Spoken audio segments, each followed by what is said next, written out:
সকাল থেকে আমার গোকুল পিঠের অর্ডার যাচ্ছে। আমাকে কালকে রাত্রিবেলায় বলে রেখেছিল, কিছুটা গোকুল পিঠের অর্ডার আমি অলরেডি দিয়ে দিয়েছি। এখন আবার এই যে যাবে 5-6 প্লেট। কিছুটা আমি ভেজে তুলেছি।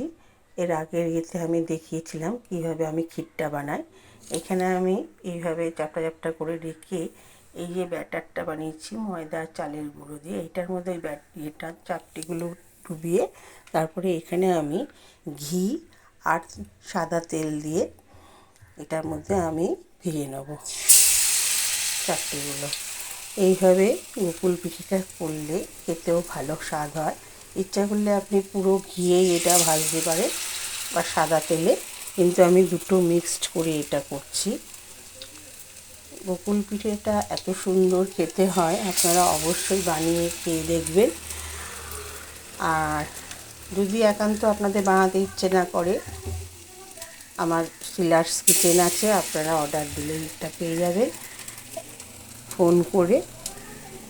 ফোন নাম্বার আমার 7003110479। আমাকে যদি আগের দিন বলে দেওয়া হয় তাহলে ভালো হবে, কেন আমি খোয়া ক্ষীর ব্যবহার করি না, পুরো দুধ দিয়ে আমি ক্ষীরটা বানাই।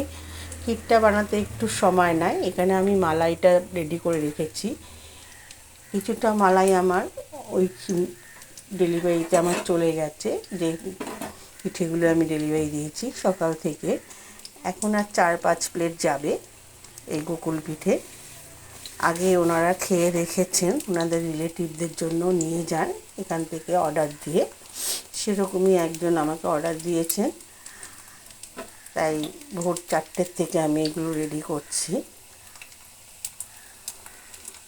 পিঠেটাকে এবার আমি একটু উল্টি। গোকুল পিঠেগুলো আমার রেডি হয়ে গেছে।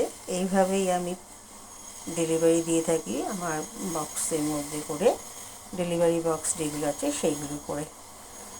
ওপরে মালাইটা এইভাবে থাকে দিয়ে তারপরে আমি গোকুল পিঠেটা দিই। অসাধারণ খেতে লাগে, পুরো ক্ষীরের উপরে। আপনারা একবার ট্রাই করে দেখবেন গোকুল পিঠেটা, অবশ্যই ভালো লাগবে। ভালো লাগলে শেয়ার করবেন, লাইক করবেন শিলার কিচেনে। নমস্কার, শুভ সকাল।